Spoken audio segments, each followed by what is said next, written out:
ધરમપુર તાલુકામાં પ્રેક્ટિસ કરતા 2 bogus doctor ઝડપાયા, 1 વોન્ટેડ। ધરમપુર તાલુકાના એક જાગૃત નાગરિકે જિલ્લા આરોગ્ય વિભાગમાં લેખિત ફરિયાદ કરી હતી, જેને લઈ ધરમપુર તાલુકા આરોગ્ય અધિકારીને તપાસ કરવા સૂચના આપતા તાલુકા હેલ્થ ઓફિસરની ટીમ અને ધરમપુર પોલીસે તપાસ હાથ ધરતા ધરમપુરના બોપી ગામે ક્લિનિકમાં બીજન ઉર્ફે મિલન અરુણ બિસ્વાસ તબીબ તરીકે પ્રેક્ટિસ કરતો હતો, તેમજ ધરમપુર તાલુકાના હનુમંતમાળ ગામના પારસ ફળિયા ખાતે આવેલા ક્લિનિકમાં કુંદન રાજેશ પાટીલ તબીબ તરીકે પ્રેક્ટિસ કરતા હોવાનું જાણવા મળ્યું હતું।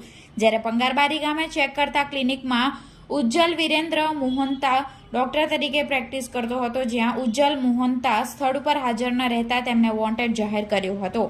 ઝડપાયેલા બંને બોગસ ડોક્ટરો પાસે ગુજરાત મેડિકલ કાઉન્સિલમાં રજીસ્ટ્રેશન ન હોય અને બંને ઊંટ વૈદોને એલોપેથીની દવાઓની પ્રેક્ટિસ કરતા ઝડપી પાડી તેઓ પાસેથી કુલ 48,000ની દવાનો જથ્થો ધરમપુર તાલુકા આરોગ્ય વિભાગની ટીમે ઝડપી પાડ્યો હતો।